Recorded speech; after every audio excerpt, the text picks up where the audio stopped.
بسم الله الرحمن الرحيم. الحمد لله رب العالمين، والصلاة والسلام على حبيبنا محمد وآله وصحبه أجمعين. اللهم ربنا آتنا في الدنيا حسنة وفي الآخرة حسنة وقنا عذاب النار.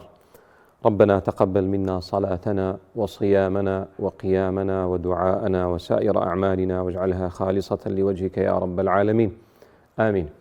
بەڕێزان و خۆشەویستان، السلام علیکم و رحمة الله وبركاته. سوپاسی خوای پەروەردگارەکەین توانیمان شەوێکی تر لە شەو پیرۆزەکانی مانگی ڕەمەزان بینە خزمەتەوەی ئازیز و خۆشەویست لە بەرنامەی پارشێوی پەیام ڕاستەوخۆ لەگەڵتانین. لەوانەکانی مانگی ڕەمەزان کە ئێمەی موسڵمان فێری ئەبین و یەکێکە لە نیشانەکانی دینداری تەواو بریتە لە ڕەوش بەرزی. هەمیشە بە تەماشاکردنی دقەکانی قورئانی پیرۆز و سنەتی صحیحی پێغەمبەر عەلەیهی سەڵات وسەلام ئەوەمان بۆ دەرەکەوێت کە ئامانجێکی گەورە لە ئامانجەکانی عیبادەت و پەرستشتەکان نوێژکردنە، حەجکردنە، زەکات دەرکردنە، ئەمجار بە ڕۆژووبوونە، ئەمانە کە بە شێوەیەکی گشتی لە مانگی ڕەمەزانە هەن. هەموو ئامانجێک لە ئامانجە گەورەکان یان یەکێ لە ئامانجە گەورەکانی ئەم عیبادەتانە بریتێ لە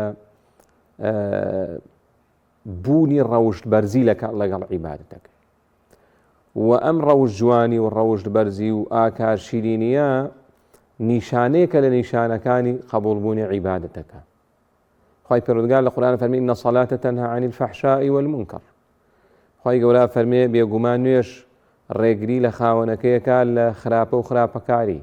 بۆیە زۆر جار لەناو کوردەواری خۆشمانە هەروایە کەسێک خراپێ بکات باشە خۆ نوێژەکە، یعنی نوێژ نابێ خاوەنەکەی خراپە، معنای وانە تاوان نەکە، بەڵام نابێ شتی قێزەون و ناشرین و وشەی ناشرین بەکاربێنێ، هەڵسوکەوتی ناشرین بەکاربێنێ. ئەوە لە حەج هەروایە، لە زەکاتە، لە ڕۆژووە پێغەمبەری خوا عەلەیهی سەڵات وسەلام فەرمێ ئیذا کان صوم یوم أحدکم فلا يرفث ولا يفسق ولا يصخب. ئەفەرمێ ئەگەر کەسێ لەوێ بە ڕۆژوو بوو با قسەی ناشرین نەکا و قسەیەک نەکا کە بۆنی وەک بڵێ بێدینی لێبێ، هاوار نەکا، دەنگ بەرز نەکاتەوە بەسەر خەڵکە. و ئەفەرمێگە کەسێک شەڕی پێفرۆشت بڵێ بە ڕۆژوو، واتا بێ ڕۆژۆکە وای لێ بکە کە جیاواز بێ لەگەڵ ڕۆژێکی ترا کە بە ڕۆژوو نییە.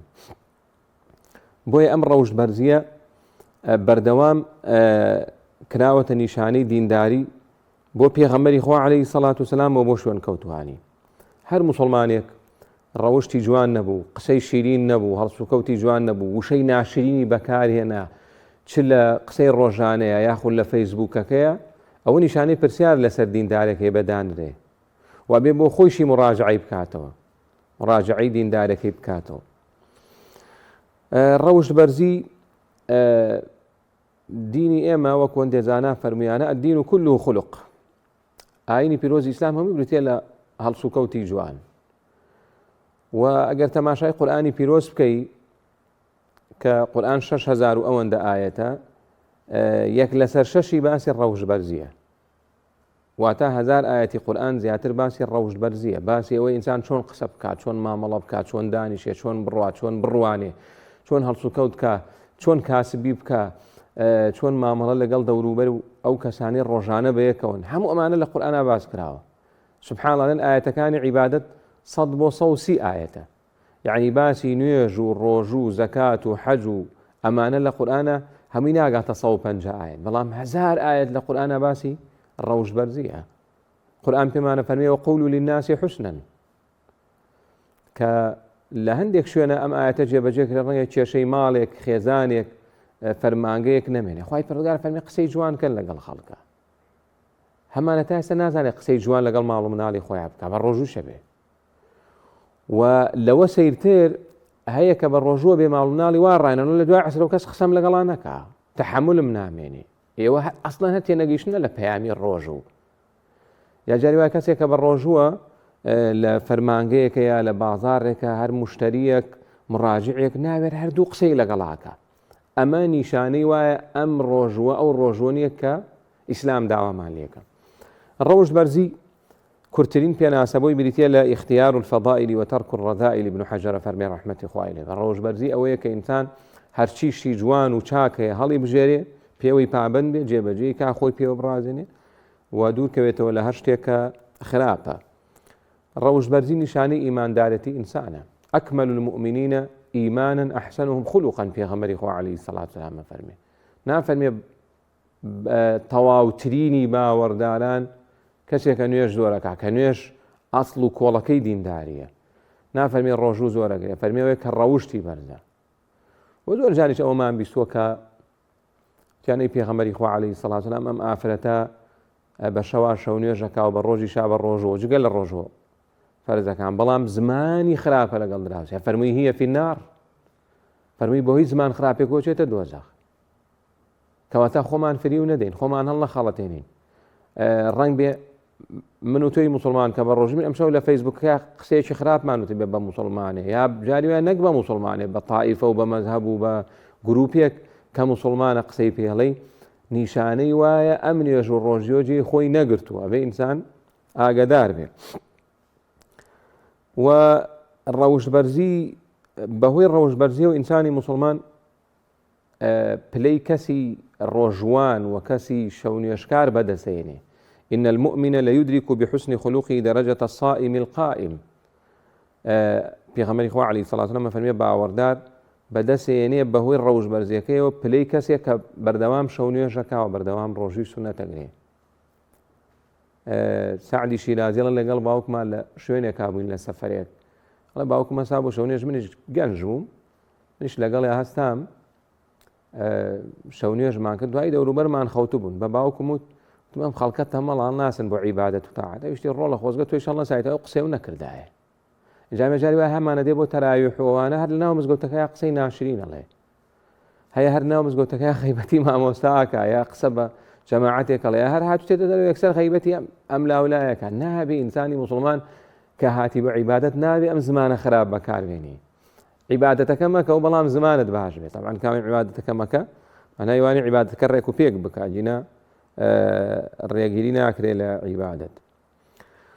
و زۆر جارێ مەگرەی مالوێڵێن بەرەکەت نییە لە ئیش و کار و کاسبی ئەوانەمانە، بەرەکەت نییە لە ماڵ و سامان و سەروەتمانە.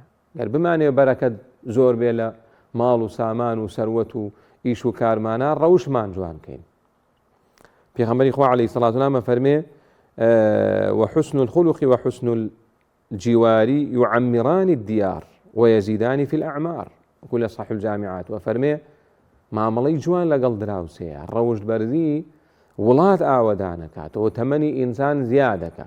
زیادکردنی تەمەن لە فەرمودەکانی پێغەمبەر عەلەیهی سەڵات وسەلام دوو تەفسیری هەیە. تەفسیرێکیانەوەیە واتە وەک بڵێ لە چۆنیەتی یانەک لە چەندێتیە، نەک بە ژمارە زیادکە، بەڵام بەرەکەتەکەوێتە ئیش و کار و ماڵ و سامان و سەروەتێ بۆی ڕەوشبەرزی. و بعدێکشانەن هەر خوای پەروەردگار تەمەنەکەی لە لای خۆی بۆ زیاد دەکا، بە چەندێتیش بۆی زیاد دەکا. پەیوەندیەکانمان وەرگرین با بفەرمونون. کاک خەلیل لە ستێمانی فەرموو. السلام علیکم مامۆستا. وعەلەیکە السەلام وەڕەحمەتوڵڵاهی وبەرەکاتوه. مامۆستا دوو پرسیارمەیە لە خزمەتتا. لە خزمەتتان کاک خەلیل. ئەوەی ئەڵێن ئەوەی لە ڕەمەزانە وەفات بکات محاسبە ناکێ لە قەبرا، ئەم ڕەمەزان ئیداتە دەست ئەو ڕەمەزانی تر بەو شێوەیە ڕوونکردەوەیەکمان بۆ کە خوای گەورە جەزات باتریانی جومعە بۆ جومعە. بەڵێ. ڕوونکردەوەیەکمان بۆ کە و پرسیارێکیشمان هەیە. بەڵێ. ئیتر لەنا مامۆستایەکی بەڕێز وتی ئەو کەسەی کە ڕەوشی لە خۆیان ڕەنگ بواتۆ زیاتر خەڵک لێی وەرەگرێت لە خۆیان تەطبیقی کە. بەتاکید بەڵێ. بەڵێ. من بیستومە مامۆسای خۆت ئاسایی، مامۆسای بەڕێز، ئینسانی ئەشاعری بەڕێز حتا بڵێ ڕەوشت و کردەوەی جوان بووە، حتا بڵێ 100% بووە، بەڵام چواردە ورد نەکەوتونەتە شوێن قسەکەی و زەمیشیان کردووە پشتیشیان تێ کردووە. ئەی ڕوونکردنەوەی ئەوەشمان بۆ خوای گەورە جەزات بداتەوە. ئینشاڵڵا بەسەد چاو بەسەد چاو. کاک ئیسماعیل لە هەولێر با بفەرمێ. فەرموو کاک ئیسماعیل. السلام عليكم. وعليكم السلام ورحمة الله وبركاته. براكم دخول برنامج اللي ذاك ما مسكين خدمت داين فرمو. سلامت بلا ما كان زميل لسه تخفيف كمان ده بيجان ان شاء الله. شلون؟ ما لسه تسوي شيء ده مسك. بله. ما مستعمل بخون كناس الشارع واني جواب. زوومانگە مەعاسمە نەگرتیە بەڵێ داوام لە هەر کەسەکی هەیە دووەمیش دوو نەخۆشم هەیە لە مارێ بەخۆی نەخۆشی درێژخاییان هەیە داوام لە هەر کەسەکی هەیە دووەم ئەتە خەسارەتمان لێ بکڕن مەمنونیان دەبین وەڵامە خەسارەمان تێکچێ لەو بۆرە کەسێ بخوای ئێستا مەعسەر بووینە نوێ جلو پێ بکڕێ خێرەی گەورەیان دەگاتە هەر موسڵمانێکی جێ لە منە يعني إسلاك هو خواه مستا إسلاك هو خسالة لا حوشين عندك هر كسر دي ببلغوه يعني ستايا كتشيون لما يعني ساسي كينو ستايا ما تغلق يعني هر كسر جي خيري زغادي ولو دو مانگا محاسم انك جيب خواه انك عرزاق اسلام هاي هر كسر جي لمن إن شاء الله خواه گەورە بۆ ئاسانکە ئینشاءڵڵا خوای گەورە کارە بۆ ئاسان کا برایەکەم خوای گەورە پێداویستیەکانە بۆ جێبەجێکە ئینشاءڵڵا خوا خێر بەڵێ سەد چاوەکەم کاک محەممەد لە سلێمانی فەرموو کاک محەممەد السلام عليكم موسى وعليكم السلام ورحمة الله وبركاته باش شكر يا ربي سربرز بيقال محمد كان فرموا موسى يعني كم نفوس تأثيري كزماني توشي زرار وتوشي مشكلاتهم على حل شيء ترويدينه كاك محمد دنيا كذا عفو علام نفوس ليا وتأثيري كدوم توشي مشكلة توشي زرار تروي شرع حل شيء تينا جيشتم ببورة توزك لتلفزيونك دور كورو بله علام نفوس ليا توشي زرارهم توشي مشكلة نفوس ليداوي بله إن شاء الله والله متيو بس تشاو دوامين من قنوارين نفسي القرآن كم زور حد شو زور ليتي آية قاداشتم بونو سوا قوي بخيرمو إن شاء الله والله متيو بس تشاو خواهي تعالى ببارزي خواهي لقلب دائما وقايلي وبي عليكم السلام ورحمة الله وبركاته باشا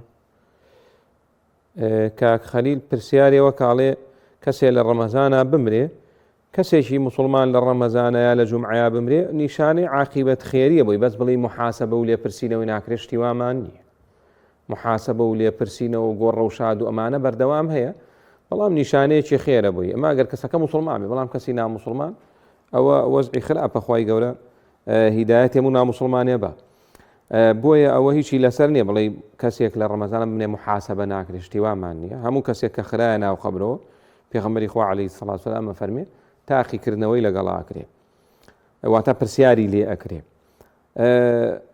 پرسیاری دووەمی کە خەلیل ئەڵێ هەر کەسێک هەڵس و کەوتی خۆی باش بێ زیاتر شتی لێ وەرەگیرێ بەڵام من کەسێکم بینیوە کاڵە شتی لێ وەرەگیرێ زیاتر جێ خۆی ئەگرێ بەڵام مانای وانێ لە پێغەمبەر عەلەیهی سەڵات وسەلام ڕەوش بەرزتر نەبووە بەڵام خزمەکانی شتیان لێ وەرنەگرتووە دواتر وردە شتی لێ وەرگیراوە گرنگەوەی کەسەکە خۆی باش بێ بەڵام جاری وایە دەوروبەرەکە خراپن هیدایەتەکەیان وەرنەگرتووە بەڵام بە تەئکید وتراوە هەڵس و کەوتی یەک کەس کاریگەری لەسەر 1000 کەس زیاترە لە قسەی 1000 کەس لەسەر یەک کەس ئەمە یاسایە لە پەروەردەیە بۆیە هەڵس و کەوت بە تەئکید کاریگەری هەیە لەسەر بەرامبەر و ئەوە لە شەرعی پێوترێت دەعوە سامیتە بانگەوازکردن بە بێدەنجی بە هەڵس و کەوتەکەی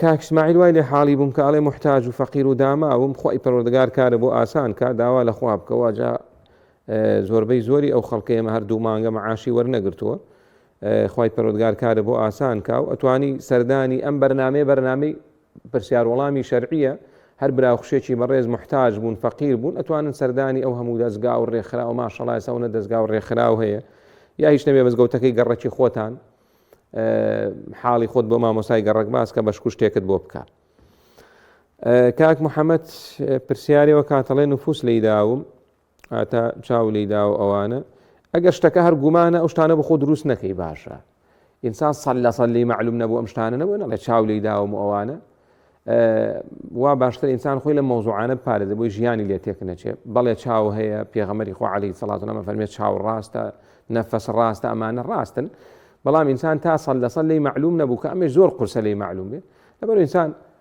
وەکەوترێ ژیانی خۆت بکە و ژیان لە خۆ تێک مەدە بڵێ عیبم نییە.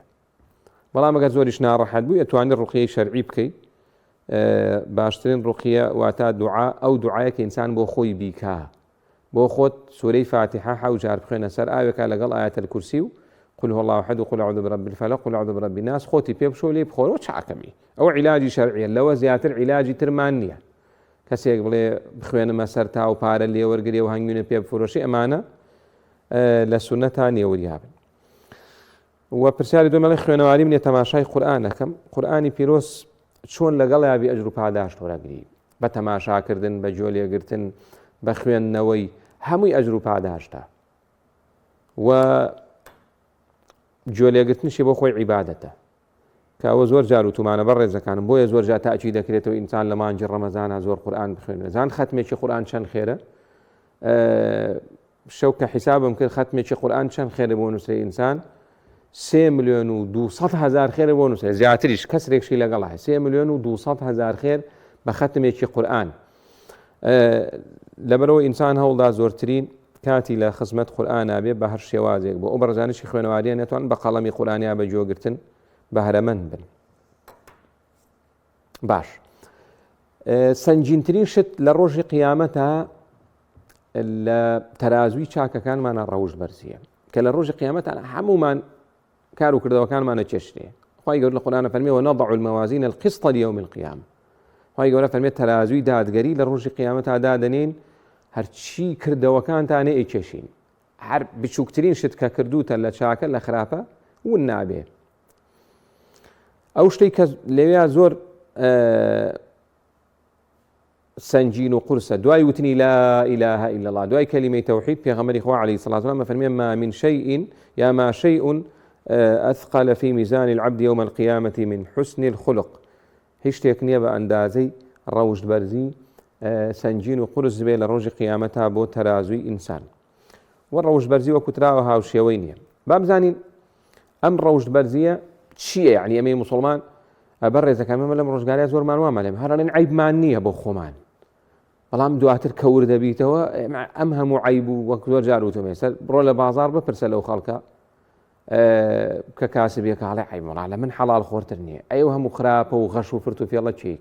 بڕۆ لە فەرمانبەرێک بپرسە فەرمانبەرەکە هەڵێ الحەمدوللا زۆر ئیشەکەم بە باشیەکەم، یەکامرە جار لە شارێک چۆ بۆ شارێکی بۆ ئیمزای بۆی نەکراوە بۆ نمونە، یا وەرەقەیەکی پێویست بە بۆی ساخن بۆی نەکراوە چۆتە دەرەوە 2 سەعات و هاتووە و بێنەوە بردە و مۆزەفێ هەر حەزەکە ئیش لەسەر خەڵق قورسکە. ئەی ئەمە چیکە؟ با پەیوەندیەکان وەرگرین. فەرموو کاک سالم لە سۆران. فەرموو کاک سالم. السلام عليكم. وعليك السلام ورحمة الله وبركاته. باش من سەربەرز سەربەرز بی کاکە سالم گیان. بەخۆشی دەکەم بەرنامە ڕەمەزانی. خوای گەورە سەلامەتەکە. لە سۆران. بەڵێ. مامۆستا پشت نەگرم منداڵەشی نەقشتان گەشتە گۆرانەوە هەیە. بەڵێ. پێشە. منداڵ بەچەند باوەڕەمە. چۆن؟ کرێچینە. بەڵێ. کرێکارش بەخوا دێم حاشمە منداڵەشی دێم حاشمە تۆزمە. تێناگەم لە پرسیارێک و کاک سالم تۆزێ ڕوونتر. گوتی منداڵەشی گەشتە گۆرانەوە. ئۆتیزم. باشە مناڵ ئەوە مناڵە نوقسان و ئۆتیزمە لەوە حاڵی بوون. بەڵێ. خارشم کرێت دەجا بەخواوەتەن بابڕخە دەرەخەی. تێنەگەیشتم لە بەبەستی. خانی کرێت. خانووی کرێ چی؟ سەرلادۆنە.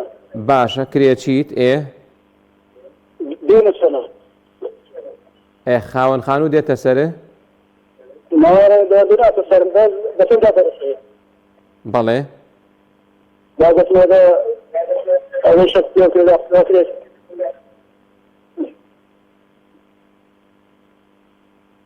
بەڵێ. کاکە سالم گیان خوای گەورە بۆت ئاسان کە من لەم کاتەیە بەس دوعام لە دەستێ بۆ بکەم.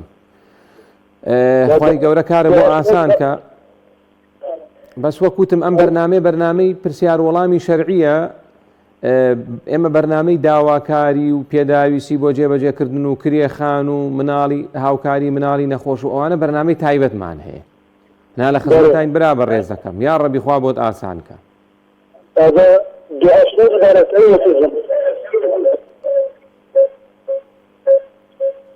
یا ڕەبی خوای گەورە شفا بۆ ئەو مناڵە و بنێرێ و ڕەحمی پێ بکە و کاروباریش بۆ خۆ ئاسانکە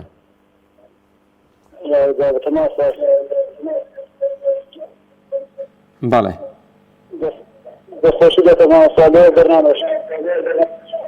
خوای تەعالا دڵی خۆشکە خوای تەعالا دڵی خۆشکە داوای لێبردنەکەی ئەمیرەخان لە کەرکووک فەرموو ئەمیرەخان هەموو کاتێکە باش خوشکە کەم فەرموو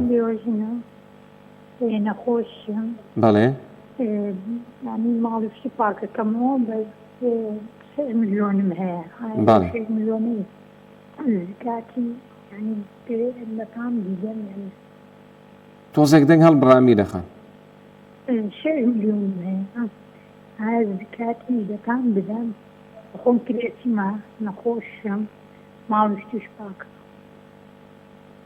پارەت هەیە زەکاتی لێبەی 6 ملیۆن ئاڵتون نانەپارێ باش ئینشاءڵڵا وەڵام تێمە بەسەر چاو سەر چاوەکەم کاک حەمزە لە سەی سادق فەرموو کاک حەمزە السلام عليكم. وعليكم السلام ورحمة الله وبركاته. خواهی گەورە سەلامەت کا براکەم.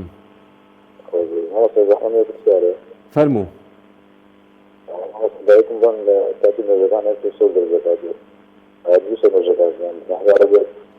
تێنەگەیشتم. دایکم مامەکە لەن لە پاتی نوێژەکانە بەسەری بەر نوێژەکات. دایکت لە کاتی نوێژا دەنگ بەرزەکاتەوە؟ بەڵێ بەڵێ لە کاتی نوێژە بڵێن بەسەری بەر نوێژەکات. هەرم پرسیارەت هەیە؟ برای ئاخرشی بۆکەنەوە وەستەکەنە. ئینشاءڵڵا وەڵام تێمە بەسەر چاو. خوای گەورە بتپارێزێ.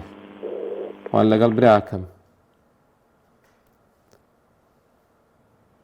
کاک دارا لە عەربەت فەرموو کاک دارا. صاحب فەرمووی ئینشاءڵڵا خوای تەبارەک وتەعالا فەرموومان لێکا بۆ دەرگاکانی بەهەشت و دەرگاکانی جەهەنەم ڕوومان تێ ناکە ئەوەشی کە خۆی خراپێ بخاتە ناو جەهەنەم ئەو دەسەڵاتی کەس نییە. السلام عليكم ورحمة الله وبركاته. وعليك السلام ورحمة الله وبركاته. مامۆستاگیان چۆن تەلەفۆن بۆ ئێوە کەم ئاواش بۆ یەکگرتووەکە یەکەم جەڕە زەڕوا هەڵی ناگرن کەس گلەیم لێ نەکا بۆ نارتیە کەم پەیامتان هەبوو زوو کاگەنوەر و کاگدانیار هەر بۆمە کردن زوو گۆڕانی شەب و هەرام کرد قسەی خێرە خاڵۆ گیان بەنسبەت خوای تەبارەک وتەعالا کە دنیای خەڵق کردووە هەر هەموو کتابەکانی لە قورئانی پیرۆزا کۆ کردوتەوە تەورات زەبور ئەنجیل ئەو پێغەمبەرانەی کەوا کتابیان بۆ ناتوە قسەی ئەوانیشی تیا هەرچی ڕووی تێکە ڕەوشتی بەرز بێ بەرزترە بێ خوا نەکردە ڕەوشتی نەزم بێ ڕەوشتی بەرزە بێتەوە خوای گەورە دەرگای تۆبە لە کەس داناخە ئەنجا قورئانی پیرۆزە فەرمێ وما أرسلناك إلا رحمة للعالمين كواتا هسكسي علماني بي إسلامي بي زولك بي كافر بي ملحد بي كل حرشوين بي لسر أمها ساري زوية أم قرآني في روزة بيرو كتابي أو يتناو بازني إسلامه أنجا من قسكانم كوتاي هاد بفهم معلوماتي كبمي حضرتي موسى لباصي عونا قوربوا جا خوف معني لنا علماني كان الروشة قبي توبك الروشة قبي شعبي أبي إيما بخشي كين بوها مولايكو ديسلا وريز ما يخوابي ذي.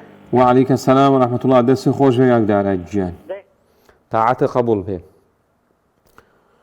باشا أميرة خان برسال بيوندي تر كاخدر لبحر كفرمو كاخدر جيان. فرمو. السلام عليكم. وعليك السلام ورحمة الله وبركاته.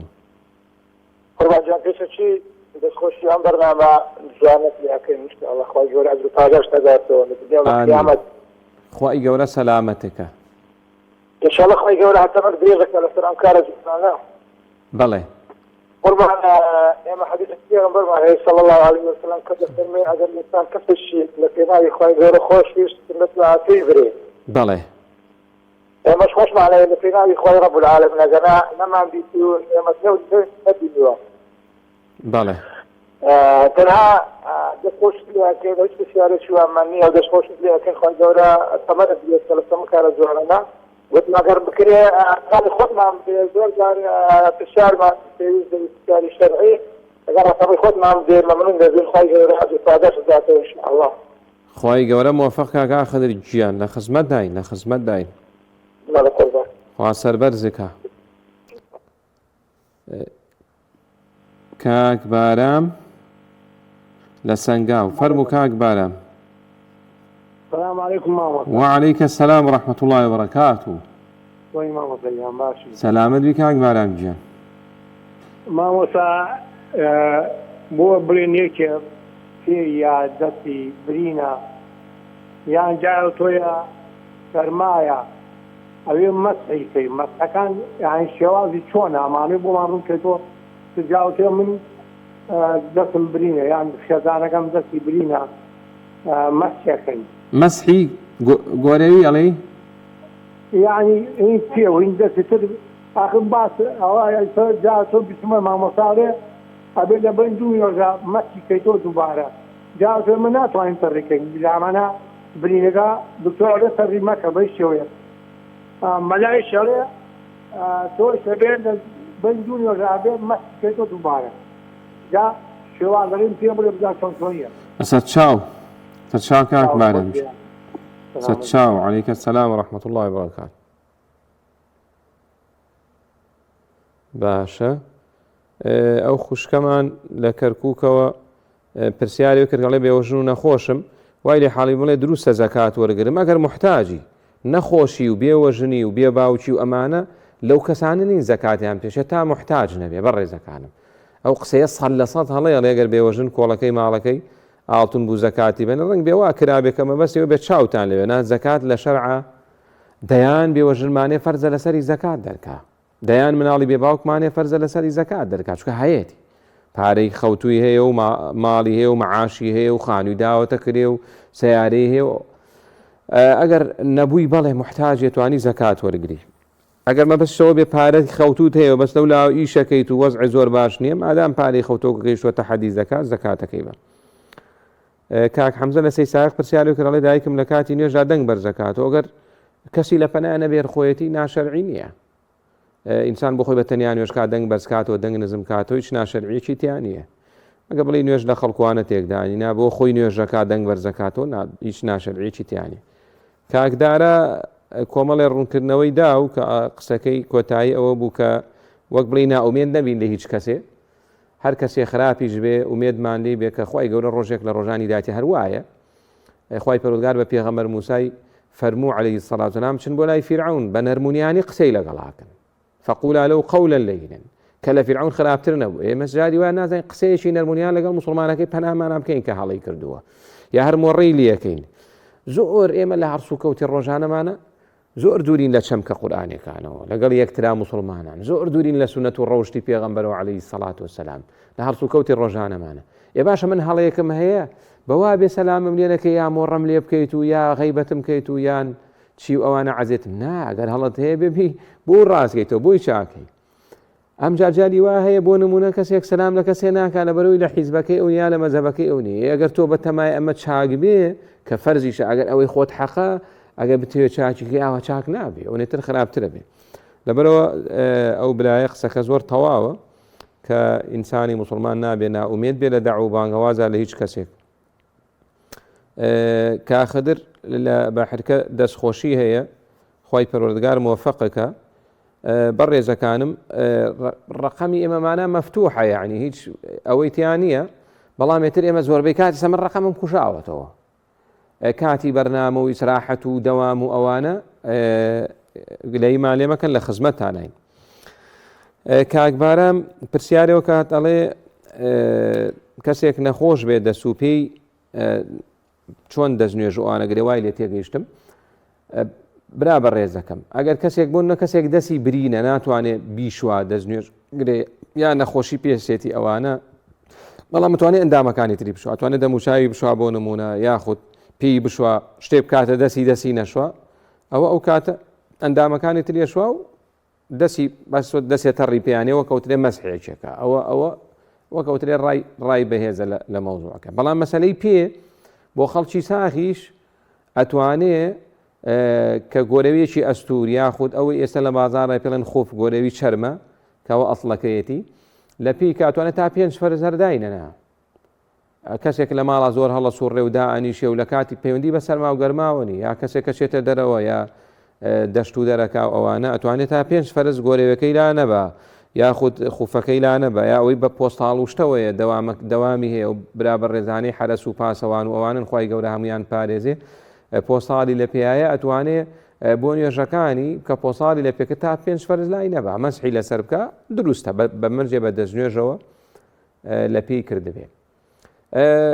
قسەی کۆتاییمان بابەتی ڕەوشبەرزی زۆرە بەڵام قسەی کۆتاییمان ڕەوشبەرزی 4 پایە هەیە بێ ئەم 4 پایە لە خۆمانە بەرجەسە و جێبەجێکەین سەبر و ئارامی کەەوە بە تایبەت باسیەکەین وە پاچیزەی ئینسان زمانی پاک بێ داوێنی پاک بێ جیرفانی پاک بێ دەستی پاک بێ ئەوە کۆڵەکەیەکی سەرەکی دینداریە. ئێستا تو هەرچی کتە بێ لە دینداریە بەڵام لە ناو بنەماڵەی خۆتان حاڵەتی وامانێوانی لە گەڕێکێکا لە بنەماڵەیەکا لە جاریهای لە دەوڵەتێکا لەنەو دەوڵەتە دزە ئەو مەسئولانە دزنە تەواو هیچی نەمایە یەک ڕەوشبەرزی نەمەحنی بە یەک لە دەستدانی یەک پاچیزەی یا جاری وڵی فڵانە مامۆستا پیاوی زۆر باشە بەس زمانی خراپە. يا پیغمبر علیه الصلاة والسلام با ئافرەتەکەی فەرموو بە ڕۆژ و نوێژوانێکی کرد فەرمووی هي في النار لەبەر ئینسان لەبێ پاچیزەیی بپارێزێ. سێم کۆڵەکەی ڕەوشبەرزی بریتە لە ئازایەتی و دلێری کە ئینسان فێری عیزەتی نەفسەکە. چوارەمیشان بریتە لە عەدالەتەوەی کە ئینسانی موسڵمان زیادڕەوی نەکاتێ نەپەڕێشتەکان و دوورکەوێتەوە لە زوڵم و ستەم تەنانەت لە قسەکردنیشا بە تایبەتی لەو ڕۆژگاریە بەڕێزەکان بێ زۆر وریای خۆمان بین. خی گەورە لە قورآنە فەرمێەوە ئیذا قلتم فاعدلوا مسلمانان ئەگەر قسەتان کرد وریای قسەکانتان من عەدالەت و دادپەروەریتان هەبێ. بۆ نمونە من نیوەی شتەکانم خراپە نیوەی چاکە خە نابێ بڵێ هەموو شتێکم خراپە نابێ بڵێ بە کەڵکی هیچ نایە ئەبێ وریای ئەو قسانەت بی وەکەم کەسیشەیە لەم سەرجا بڵێ بە کەڵکی هیچ نایە ئینسان ئاگدار بێ. و بابەتێکی تر سەرچاوەکانی ڕەوشبەرزی لە ئیسلاما زۆر فراوانن. قورئانی پیرۆز فێری ڕەوشبەرزیمانە کەوتمان یەک لەسەر 6 قورئان باسی ڕەوشبەرزیە. سنەتی پێغەمبەر عەلەیهی سەڵات وسەلام بە کردار و بە گفتاری هەموو سنەتی پێغەمبەر عەلەیهی سەڵات وسەلام تەماشا کە بزانم ڕۆژێک قسەیەکی ناشرینی بە کافرێکی ژتۆ نەک بە موسڵمانێ.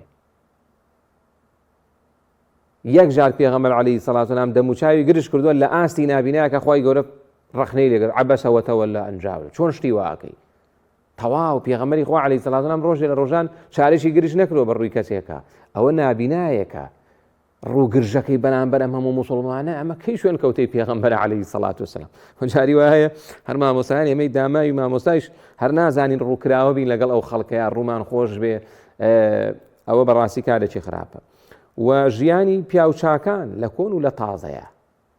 ئێستش خەڵکمانێڵێ باوکم لە ژیانە قسێکی ناشرینی پێنەوتوم چەندین ئافرەتمانێ سە چۆتە تەمەنەڵێ باوکم قەت ڕۆژ لە ڕۆژان ژنێکی پێنم دەی باوکم کە بە پێشنگ تۆ ژنێ بە مناڵەکان مەڵێ باوکم حرامی نەخوارد و دەی تۆش حرام مەخۆ دایکم کەس تەڵێ قژی نەبینیوە وانە دایکی زۆر بمان وایە کەس ئەی تۆی کچ بۆچی نیو سەرپۆشەکە یا سەرپۆش ناکەی.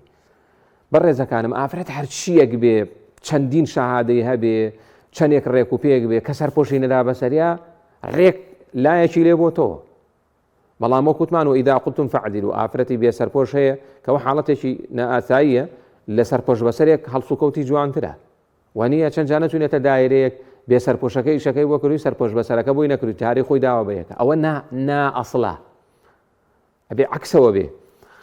بەڵام مەبەستمەوەیە کە ئینسانی موسڵمان چاو لە چاکەکان بکەوە کۆمەڵێک ڕێکارمان هەیە ڕەوشت بەرزیمان تیا بەهێزەکەن عیبادەتەکان و فەرمانکردن بە چاکە ڕێگریکردن لە خراپە ئامۆژگاری قەت چۆنەڵێ بێنیاز نەبین لە ئامۆژگاری و ئیعلام کاریگەری هەیە بە هەردووبارە خۆی پەروەردگار هیدایەتماندا بۆ ڕەوشتە بەرز و جوانەکان پێغەمبەری خوا عەلەیهی سەڵات وسەلام لە هەموو شەو نوێژێک کاوتێتی واهدنی لأحسن الأخلاق لا يهدي لأحسنها إلا أنت دوعا زۆر گرنگە خوا هیدایەتمان بدەی بۆ ڕەوشتە بەرز و جوانەکان کە تۆ نەبی هیچ کەسێکی تر خاوەنی هیدایەت نییە بمان پارێزی لە ڕەوشتە خراپەکان یا ڕەبی خوای هەرچیمان کردووە و تۆ لە چاکە لێمانی قبوڵکەی هەر خراپەیەکشمان و تۆ کردووە خوای لێمان خۆشبی داوای لێبردن لێکەین خوای لە من و لە هەموو مسلمانی خۆشبی بە تایبەت لە دایک و باوکمان لە مامۆستاکانمان لەو مسلمانانی گوێیان لە دەنگمانەوەی هاوکاریمانەکەن خوای پەروەردگار لە هەمومان خۆشبی یا رب العالمین خوای نەخۆشە شفای بۆ بنێری و دڵی ناخۆشە دڵی خۆشکەوی خەرزارە قەرزی بۆ دەفعکەوەی نەبۆ دەوڵەمەنی کەوێت دەوڵەمەنە دڵی باشکە یا رب العالمین